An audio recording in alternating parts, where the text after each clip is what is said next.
Gente, eu vou convidar vocês para ouvir uma música e a gente vai conversar em cima dela. Maravilha da tecnologia, né? Se fosse há uns anos atrás, eu ia ter que gravar num gravador, trazer uma fita cassete, o Kardec ainda lembra. Bom, pessoal,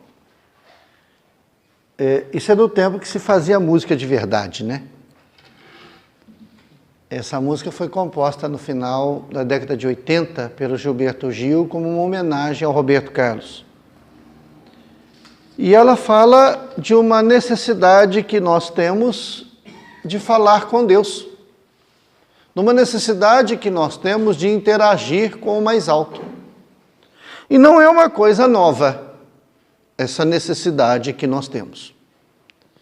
A partir do primeiro momento em que nós fincamos o pé nesse planeta, como seres humanos, deixamos os reinos inferiores e nos tornamos, adquirimos a inteligência, nos tornamos o princípio, nos tornamos o espírito, e isso nos diferencia dos animais. E às vezes quando eu falo isso, tem aqueles defensores do animal que eu carinhosamente chamo de cachorreiro, que eles acham que o animal tem que ter status de seres humanos, né? Na realidade, o seu animalzinho, ele não tem sentimento, ele não bana o rabo porque ele gosta de você. Ele não sabe o que é gostar. Ele bana o rabo porque ele sabe que ele vai ganhar alimento, que ele vai ganhar proteção, que ele tem um teto. Na cabeça do cachorro, você que é dele. Você é o bichinho de estimação dele. Então, a partir do momento em que eu adquiro a principal característica do ser humano, que é o livre-arbítrio, eu começo a evoluir. Ponto. Enquanto eu não tenho liberdade de escolha, eu não tenho evolução. A partir do momento que eu tenho a liberdade de escolha, eu começo o meu caminho evolutivo, que é onde eu vou fazer as minhas escolhas. O tubarão não olha para o surfista e fala, é só um surfista, eu não vou morder ele não. Ele fala, está na hora do almoço, tem comida, eu vou lá comer. Pronto, é instintivo. Agora você escolhe se você vai agredir ou não um outro ser humano. A partir do momento que eu tomei esta consciência, eu vou lá em René Descartes e vou dizer, eu penso, logo eu existo. Então, ao ter conhecimento da minha existência, eu passei a ter conhecimento de que existia alguma coisa além da morte. Tanto que eu passei a enterrar os meus ancestrais lá na antiguidade. Eu passei a ter uma evolução social.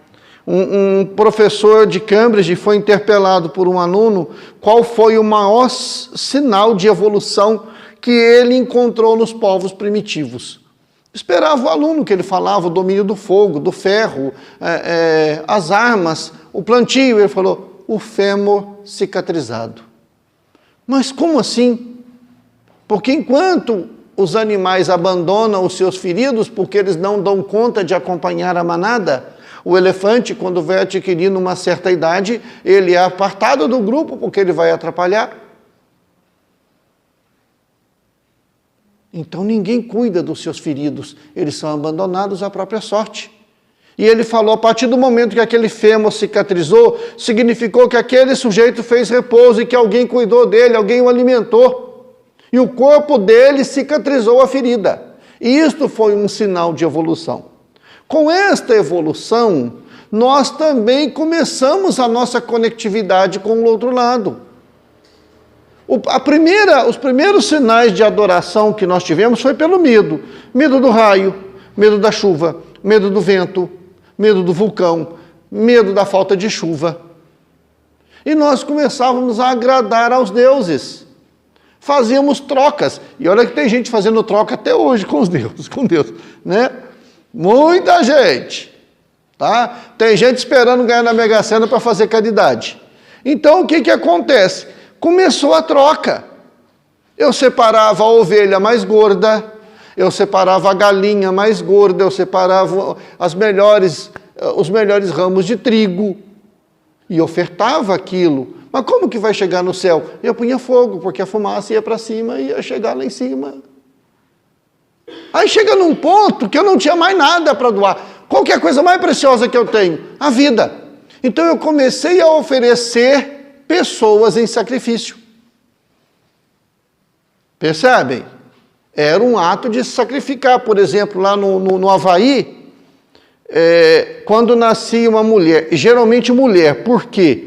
Porque a mulher traz a vida. A mulher dá continuidade à espécie.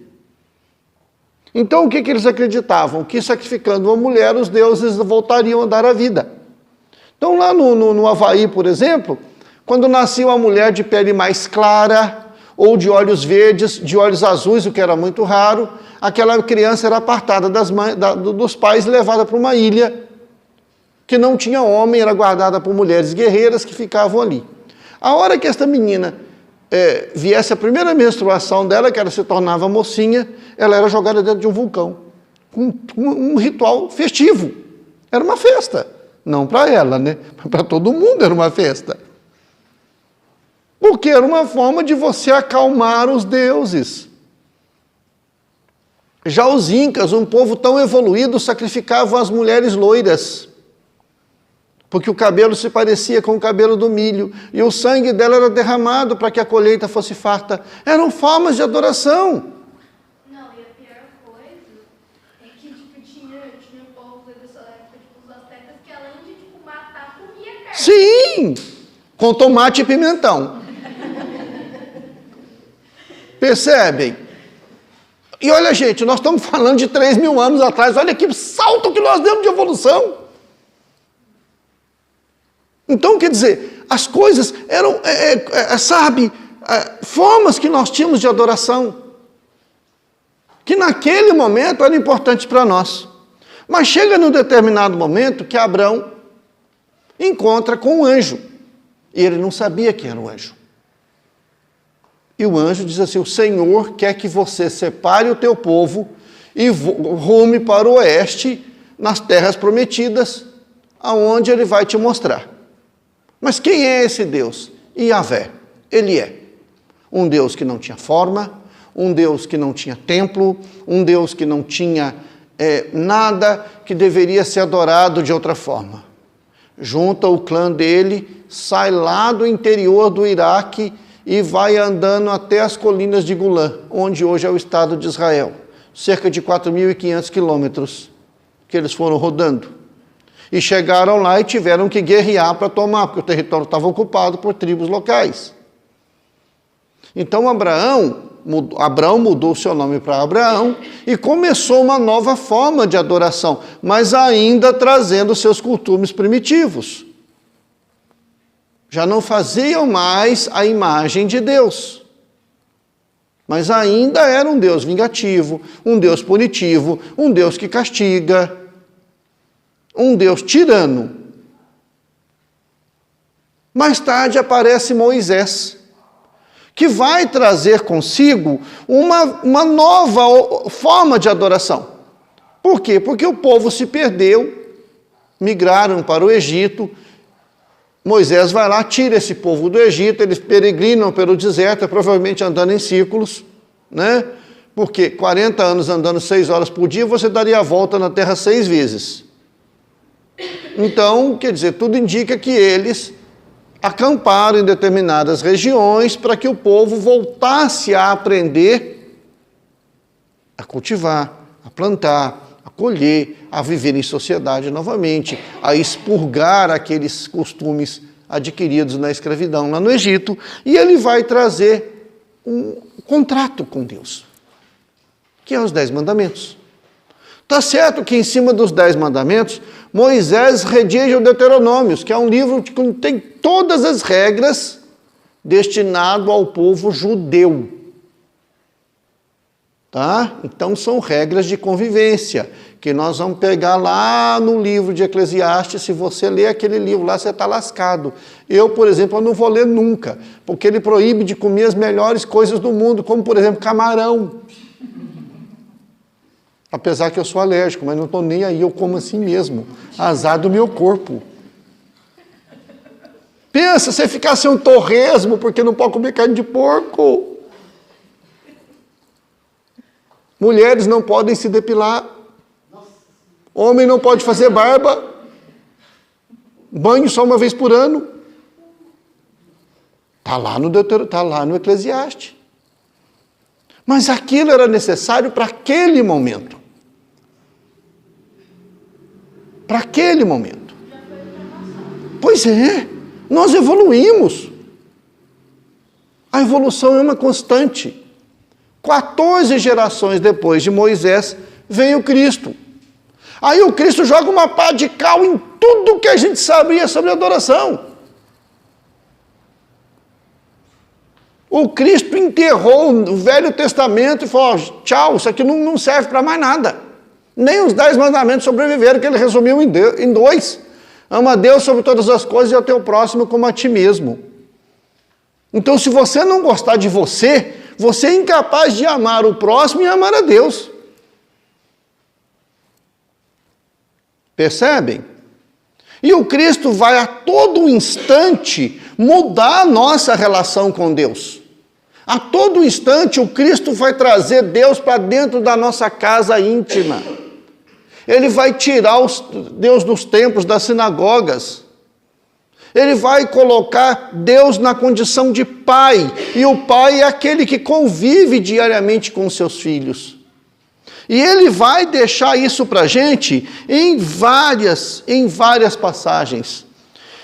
Lá em João, capítulo 4, versículos de 5 a 42, tem uma das passagens mais interessantes, que é Jesus e a mulher samaritana.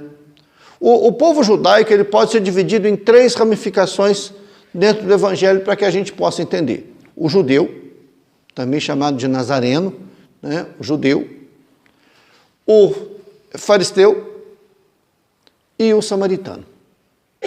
E o Cristo faz 2 citações importantes sobre os samaritanos. Uma com a mulher samaritana e outra na parábola do bom samaritano.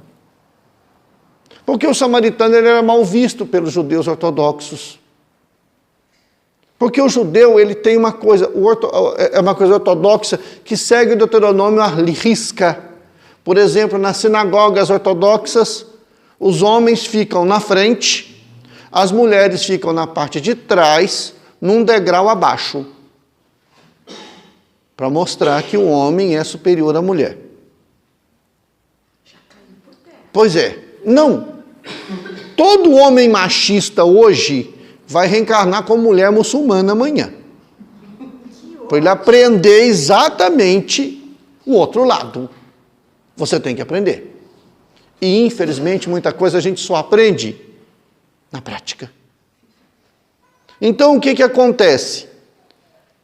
Os judeus eram nessa linha. O samaritano era mais light. Ele tinha uma outra interpretação. O samaritano não importava de trabalhar o sábado, de comer sem lavar a mão. Não tinha esses costumes estereotipados que tinham. E por isso eles eram mal vistos. Mas Jesus estava no poço de Jacó, próximo a Jerusalém. Quando a mulher samaritana se aproximou dele, e ele falou, dai-me água, dai-me de beber. E ela retrucou, falou, mas como você, sendo nazareno, pede água a mim, que sou samaritana? E ele falou, se tu souberes quem te pede água, você que pediria da água viva, que mata a sede da alma. E naquele momento, aquela mulher identificou o Cristo. Ela não identificou o judeu, mas ela identificou a grandiosidade daquele homem que estava diante dele. E pede da água viva. E pergunta a ele, Senhor, dizem que o certo é orar aqui no poço de Jacó. Outros dizem que o certo é adorar a Deus em Jerusalém. Aonde está correto? O Cristo dá uma resposta. Dia virá em que Deus será adorado em espírito e verdade. Ponto. Isso ele coloca todas as sinagogas, todos os templos abaixo. Nós temos que adorar a Deus em espírito e verdade. E nós imaginamos, quando falamos em adoração a Deus, Deus igual aquele personagem de Caco Antibes, quando entrava em cena, não sei se vocês lembram do Sai de Baixo, Todo mundo aplaudia, ele ficava assim, né, para aplaudir mais. E eu imagino a gente adorando a Deus e Deus fazendo assim, ó, bolando mais para mexer com o ego dele. Pois é, Deus não é um militar. Pois é. Então, nós temos que rever a nossa ótica. E o Cristo deixa isso muito claro quando ele fala adorar em espírito e verdade. Mais para frente, lá, antigamente eu guardava tudo isso de cor, gente. Em Mateus, capítulo 6, versículos de 9 a 13, os apóstolos pedem ao Cristo para ensiná-los a orar. E o Cristo fala, antes de dirigir ao Pai que está nos céus, entra no teu quarto e fala em silêncio com o teu Pai. Não tem um lugar mais íntimo para a gente que o nosso quarto. E fala em silêncio com o teu Pai que está nos céus. E o Cristo deixa um roteiro para nós da oração do Pai Nosso, que se nós pararmos para analisar o Pai Nosso, a gente tem medo de orar. Rezar o Pai Nosso a gente reza, porque rezar em latim é repetir. Nós repetimos uma coisa sem parar para refletir. Se nós pararmos para refletir no Pai Nosso, nós teríamos medo de orar fazer essa oração. Começa pela primeira frase, quando ele fala, Pai Nosso, que estás nos céus. Pronto. Isso já derrubaria todos os nossos preconceitos. Sabe aquele vizinho que você não suporta? Que você tem vontade de oferecer em sacrifício, jogar num vulcão? É uma pena que a gente não tem vulcão aqui. Mas ele é teu irmão. Sabe aquele parente que você queria ser um sacerdote inca para arrancar o coração dele? E está certo que você fala, se jogar o sangue dele na terra não vai nascer nem erva daninha. É teu irmão. Sabe aquele bandido que quando você vê na televisão, você jura que você gostaria que fizesse justiça com as próprias mãos? É teu irmão. É pai nosso. O teu pai é pai dele. E a gente imagina que você não vai ver casos de preconceito dentro do centro. Já vimos casos de preconceito dentro do centro espírita. De chegar um travesti no centro e não ser bem recebido.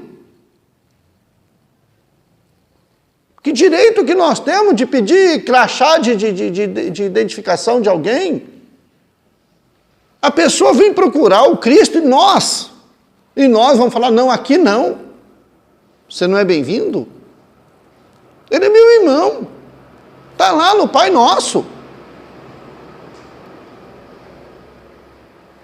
Mais para frente ele acaba com a nossa ansiedade. Porque ele fala, o pão nosso de cada dia dai-nos hoje. Você se alimentou hoje? Você teve o que vestir hoje? Você teve um teto para te cobrir hoje? Pronto. Porque o ansioso, ele quer controlar o incontrolável, que é o tempo. O ansioso nunca está no mesmo lugar.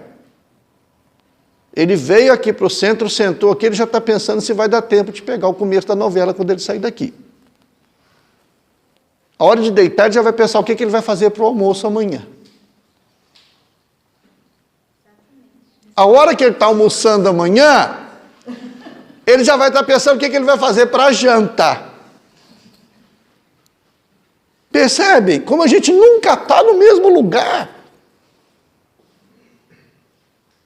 Ai, eu tenho tanto medo do futuro. Que futuro, cara pálida? Que futuro? Nós somos tão otimistas que a gente põe o relógio para despertar no dia seguinte. Você acha que você vai acordar no outro dia? E se você tiver um compromisso com a morte naquela noite? Já dizia nossa avó, para morrer basta estar vivo. Então o Cristo vem falando para nós desses mecanismos que a oração traz. E o Pai Nosso, nós já conversamos uma vez aqui, eu posso até voltar com essa oração. Ele fala, seja feita a vossa vontade. E todo o nosso sofrimento, ele é opcional. A dor é inerente ao nosso estágio evolutivo, mas o sofrimento é opcional. Todo o nosso sofrimento, ele tem origem na nossa rebeldia contra a justiça divina. Nós sofremos porque achamos que não merecemos o problema que estamos atravessando. Seja um problema físico, seja um problema de saúde, seja um problema financeiro, seja um problema amoroso, nós achamos que aquela cruz é mais forte que nós podemos suportar. E esquecemos que a mão que talhou a cruz foi a mesma que moldou o ombro.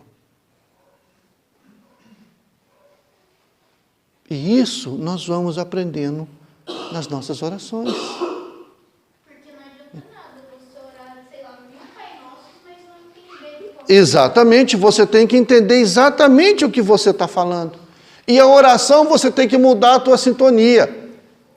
Um outro passagem do que a gente pode utilizar aqui está em Lucas 19, 21. Tinha um sujeito entre os judeus que ele era extremamente odiado, que era o publicano. Quem era o publicano? Fiscal do imposto de renda. Isso é odiado até hoje. Pois é, até hoje. Né? Todo mês, todo ano, 30 de abril, você tem que entregar a sua declaração de imposto de renda. Esse ano foi até 31 de maio. Né? Você tem lá. Mas o publicano ele era odiado por quê? Porque ele recolhia os impostos e ficava com 10%. Então, quanto mais ele arrecadasse, mais rico ele ficaria. Então, Zaqueu era um dos homens mais ricos da Judéia. E mesmo assim queria ver o Cristo. Fala no Evangelho, deixa muito claro, sendo ele de baixa estatura. Porque as pessoas que se ligam apenas no mundo material possuem uma estatura baixa. Porque o horizonte é o horizonte da matéria. Então Zaqueu, para ver o Cristo, teve que sair da sua estatura.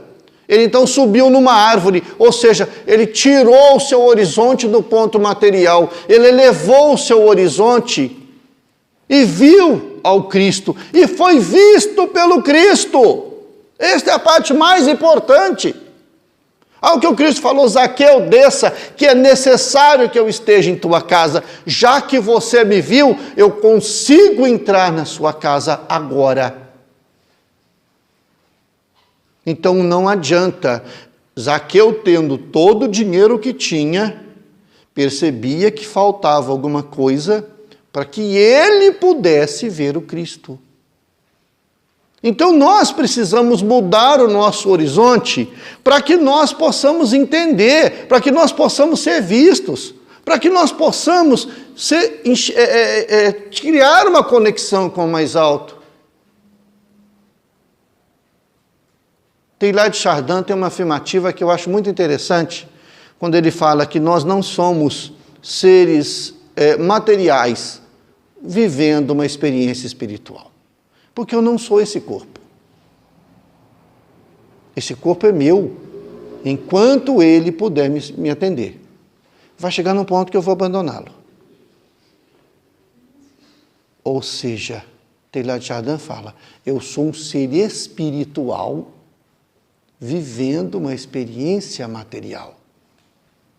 Eu vou estar aqui por alguns anos. 104, como a mãe do Clóvis, a dona Ana, que desencarnou numa lucidez incrível. Um dia antes de desencarnar, ela brigou com o Clóvis porque ele não estava aguando as orquídeas dela como ela gostava. 104 anos. Ou pode ser curta, pode ser longa, mas vai passar. Daqui 100 anos, nós não estaremos aqui. Podemos estar em outros corpos, não neste corpo. Nenhum ser humano que está na Terra hoje vai estar aqui daqui 100 anos, 150 anos. Podemos estar em outras roupagens, não nesta. Então eu não sou este ser material. Eu estou este ser material. E eu preciso ter certeza disso. O que mais é valioso. O que eu tenho de mais valioso na vida? Nós temos um amigo muito querido em Varginha, o Quinca. Vocês devem conhecer lá do Alma Canta. O Quinca, ele é apaixonado em carro antigo, assim como eu. Ele herdou um Fusquinha do pai dele. O Fusquinha estava todo originalzinho. Ele veio de São Paulo a Varginha no Fusquinha, uma felicidade do mundo. De repente o Quinca vendeu o Fusquinha. Eu falei, mas por quê? Porque eu já estava sonhando com o Fusca. Estava muito apegado. Se eu desencarnar, eu vou obsediar o Fusca. O que eu tenho que me prende aqui? Porque tudo que eu tenho eu vou perder. Nada que é meu, é meu. Nada que eu tenho é meu. Só é meu o que eu sou. Ah, os meus filhos não são seus. Sinto muito, mas não são seus, são da vida.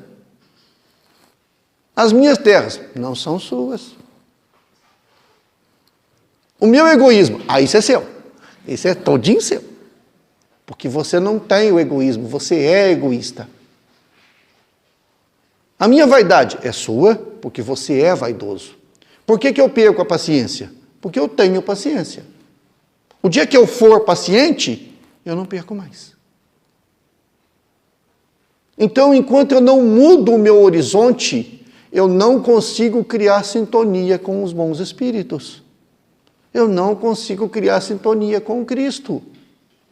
Aí eu venho para a reunião, quero tomar passe.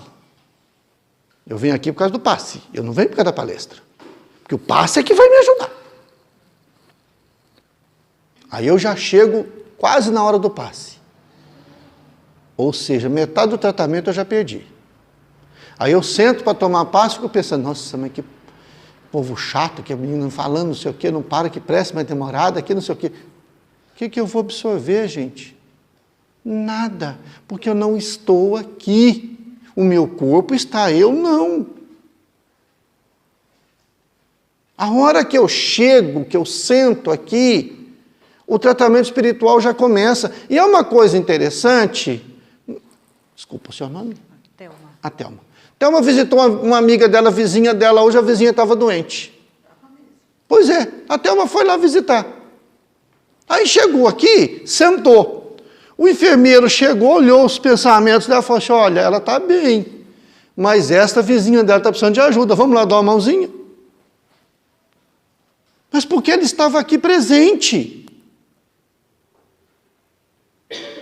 Gente, vocês não têm dimensão, nós não temos dimensão do tamanho do trabalho que a espiritualidade faz durante um bate-papo desse, durante um grupo de estudo. Às vezes você chega no passe e não vai receber mais nada, porque tudo o que você precisava já foi dado para você aqui. A transição de pessoas passando com prancheta na mão, com equipamento, é uma coisa absurda. Mas nós precisamos criar mecanismos dentro das nossas emoções para que haja essa interação. Eu tenho que dilatar meus chakras, eu tenho que dilatar o meu psiquismo, eu tenho que abrir a minha mente para estar recebendo isso. Eu tenho que estar de copo vazio para alguém encher. Senão, como é que eu faço? Eu não consigo falar com Deus. Ele fala e eu não escuto. Então eu preciso fazer uma viagem íntima. Eu preciso, fazer uma viagem introspectiva. Eu preciso me acalmar. Eu preciso me calar. Eu faço muito ruído. Eu tenho muita coisa dentro de mim. Eu tenho muitas personalidades dentro de mim. Eu tenho muitas coisas, muitas experiências que eu já vivi, que eu carrego essas lembranças aqui dentro. E de repente eu preciso me acalmar. Eu preciso aprender a confiar. Confiar é uma palavra muito bonita, que significa ter fé junto. Eu não posso acreditar em Deus. Não posso. Porque quem dá crédito, tira o crédito. Acreditar, dar crédito a. Eu preciso saber que Deus existe. Eu preciso confiar, ter fé junto. A existência de Deus tem que ser uma certeza em minha vida, porque esta certeza eu não vou perder. Enquanto eu não fizer esta viagem íntima e me reconhecer, eu não vou conseguir falar com Deus. Não vou, não adianta. Porque isso está lá dentro. Não é? Ou seja, eu estou no mundo, mas eu não sou do mundo. O cristão ele tem que ser diferente, nós somos o sal da terra. A nossa postura tem que ser diferente. Quando a mulher acusou Pedro de trair o Cristo, ele falou, mas por que você fala tanto que eu sou assim, teus dizeres te condenam? Será que os nossos dizeres estão nos condenando? Ou nós estamos agindo como todo mundo age no mundo? Estamos fazendo a diferença ou somos mais do mesmo? Já assumimos a nossa postura de cristãos no mundo? Porque tem gente que sabe que tá errado, mas faz aquilo porque todo mundo está fazendo. É normal. É normal. Todo mundo faz. A gente faz igual a minha mãe, né? Você não é todo mundo. Não é verdade? Na pandemia eu devolvi para ela. Eu vou sair de casa, todo mundo está sendo a senhora não é todo mundo? Fica dentro de casa. Então, quer dizer, nós precisamos entender isso. O certo é certo, o errado é errado. Não existe meio certo. Não existe meio erro. O erro e o acerto são absolutos.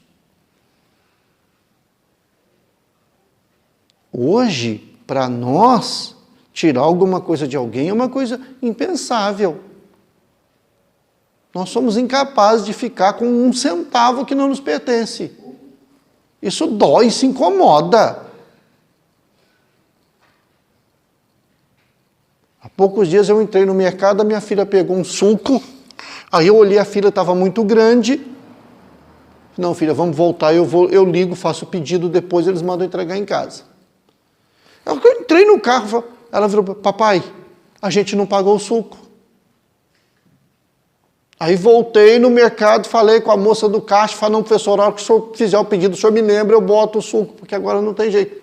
Fomos para casa e assim foi feito. Era R$1,50 o suco. Podia ter ficado quieto, a moça não ia nem dar falta.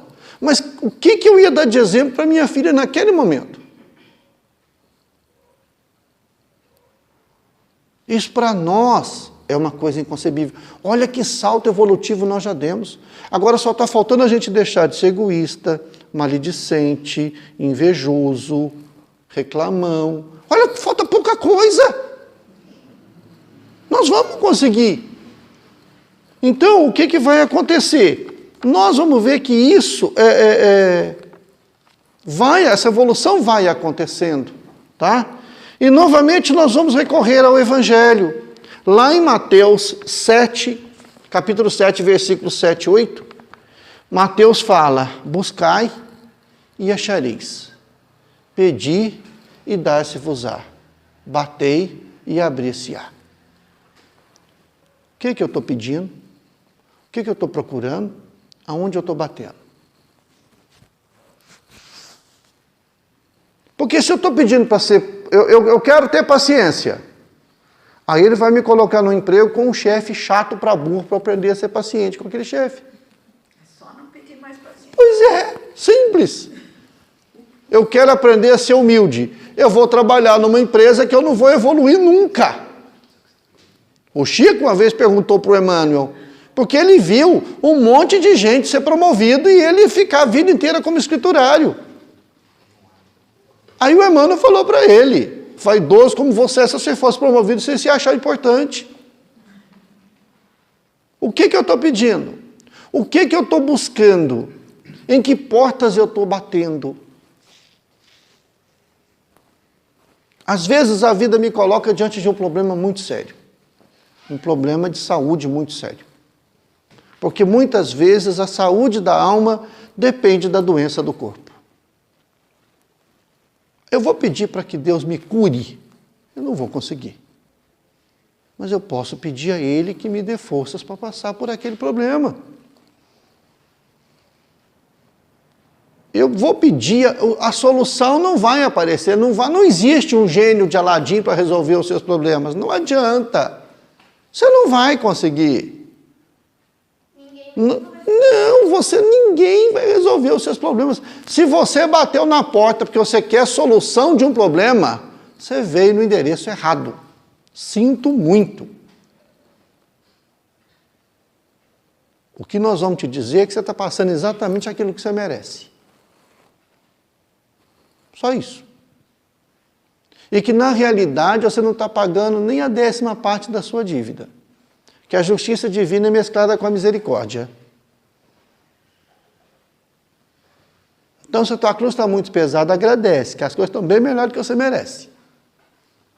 Boa coisa nós não aprontamos no passado, pode ter certeza disso.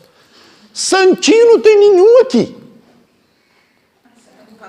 Depois, exatamente. O povo quer fazer regressão de memória para lembrar o que foi na outra encarnação. Eu quero esquecer o que eu fui nessa. O povo não quer lembrar o que foi na outra. Você está maluco. Mas então, vamos buscar coisas reais, coisas possíveis, que é a nossa melhoria. O cristianismo tem que servir como instrumento de melhoria para você. Se você não consegue melhorar com o Evangelho, você não vai melhorar com mais nada.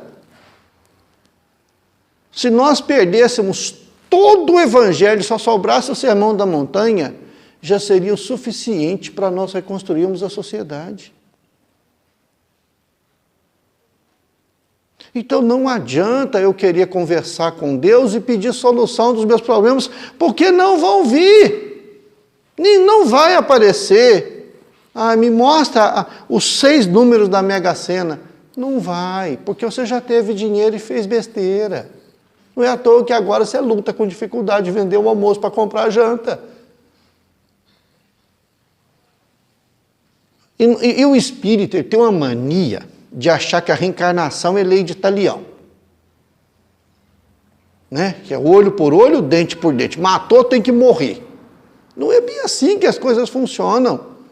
O objetivo da reencarnação não é sofrimento, é aprendizado. Então, quer dizer, aquele sujeito matou, tirou a vida de 3 pessoas, ele vai ter que morrer 3 encarnações? Ou numa encarnação vão matar ele 3 vezes? Não tem jeito. Ele vai reencarnar como médico do SUS para lutar com uma dificuldade tremenda para salvar a vida dos outros. Vai ser uma enfermeira que vai trabalhar em um hospital público, que vai estar lá ralando. Você está entendendo? Vai ver que essa aqui foi daquelas coisas que envenenava os outros lá, agora está aqui querendo salvar todo mundo. Mas não é um aprendizado, gente. A mulher abortou tantos filhos, na outra encarnação não vai ter filho para valorizar a maternidade? Nada, ela vai ter 2 gêmeos, 2 casais de gêmeos, 4 filhos. Ela vai aprender o que é ser mãe. Nós temos que tirar de Deus o caráter vingativo. Nós temos que tirar da reencarnação a lei de talião. O nosso objetivo aqui é aprendizado. Nós estamos aqui para nos tornarmos pessoas melhores. E a oração precisa servir como alguma coisa que vai amenizar esse caminho.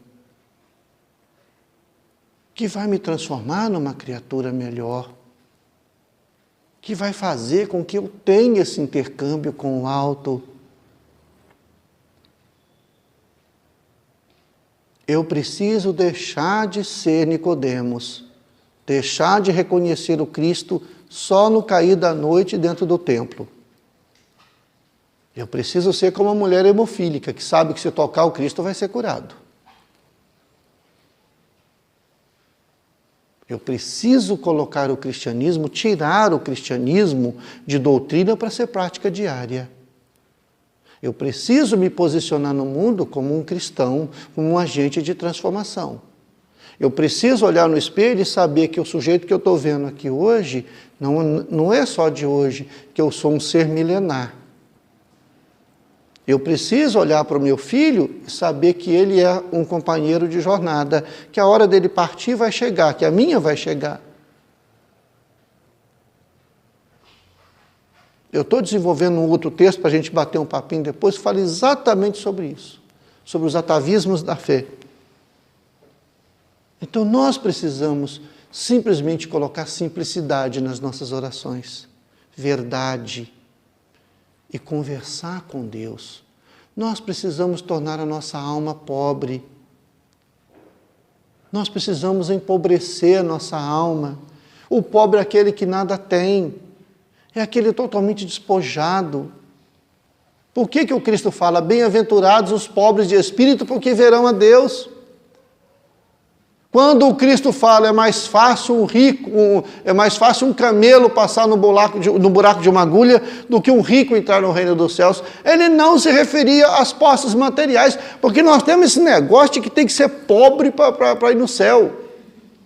Se você acha que dinheiro não traz felicidade, eu te dou a minha chave Pix, transfere para mim, e eu fico com a sua infelicidade. Mas não transfere pouco, não. O problema não é você ter o dinheiro. O problema é o dinheiro ter você. É como eu falei. Lembra do Fusquinha do Quinca? A hora que você está apegado nele, no teu dinheiro, o pai do André Luiz ficou preso nas posses dele lá no plano espiritual e não conseguiu ser resgatado. Quantos espíritos... Nós atendemos um caso muito interessante uma vez na mesa mediúnica, que geralmente o espírito ele vive o hoje, tá? Não existe passado, presente e futuro. Então, nós atendemos uma vez, no mesmo grupo que o Kardec frequentava, um espírito de um gladiador romano, na época de César Augusto, 150 anos antes de Cristo. Desencarnava, tinha outras encarnações, desencarnava, ele voltava para aquele momento, que aquele momento marcou a vida dele. Mas nós atendemos um outro caso de um espírito, onde a provação dele era ter consciência de que o tempo que passou desde que ele desencarnou. E ele não conseguiu se desvincular das fazendas, de tão apegado que eram as terras. E olha que foi um trabalho de mais de 1 ano para conseguir fazer ele se libertando aos poucos. Então, o que nós estamos procurando, o que nós estamos pedindo, em que porta que nós estamos batendo? Como é que a visão que nós estamos tendo da vida? Eu estou sendo punido? Eu estou de passagem? E se chegar algum espírito para você e falar, você tem uma grande missão, descarta, viu, gente? Porque os nossos ombros ainda são muito fraquinhos para colocar uma missão. A nossa principal missão é viver a nossa vidinha mesmo. Nenhum de nós aqui reencarnou para ser Madre Teresa de Calcutá, Chico Xavier ou qualquer coisa nesse sentido. Nós ainda não temos estrutura moral para isso, para um compromisso dessa envergadura.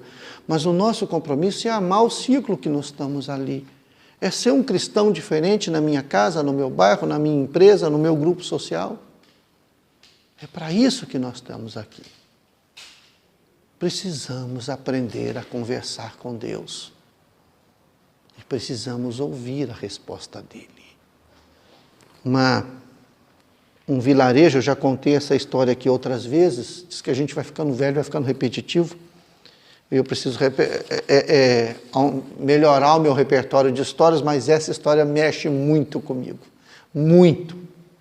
Mas tinha uma capelinha num lugar muito ornamentada, muito paramentada, e todos os dias um sujeito de pé no chão, roupa maltrapilha, entrava pontualmente ao meio-dia e saía alguns minutos depois. E o sacerdote, preocupado com aquilo, preocupado com os bens materiais da igreja, um dia interpelou esse rapaz, esse senhor. Ele falou, seu padre, o senhor me perdoe, eu não sou letrado, não soube ler, não soube escrever, não sei rezar. E eu tenho uma forguinha na hora do meu almoço, eu chego aqui, tiro o chapéu, olho para Jesus e falo, Jesus, eu sou o Zé, eu vim aqui te visitar. E vou-me embora. E assim, passaram-se alguns meses depois, do mesmo jeito que o Zé apareceu, o Zé sumiu. Ninguém sabia de onde veio, para onde foi. Ninguém dava notícia. 7 meses depois do seu sumiço, nós vamos encontrar o Zé internado num hospital da região, com um câncer já tomando todo o seu corpo, já em estágio terminal. O que seria um sofrimento incrível, mas aquele homem tinha uma alegria de viver. Tinha uma fé. Ele tinha algo que contagiava as pessoas que estavam à sua volta, médicos, enfermeiras, as irmãs, todos sentiam a presença e a alegria do Zé, mesmo estando em estágio terminal. A irmã de caridade, que tomava conta do hospital, um dia não se conteve, chegou lá e perguntou, falou, seu Zé, de onde vinha essa alegria toda, seu Zé? Me conta. Falei, uai, daquele moço que veio me visitar. Mas, seu Zé, o senhor já está aqui há 7 meses, o senhor nunca recebeu uma visita? Como não, irmã? Todo dia, pontualmente, ao meio-dia, senta aquele homem bonito de olho azul, olha para mim e fala, Zé, eu sou Jesus, eu vim aqui te visitar. Que Jesus nos abençoe a todos.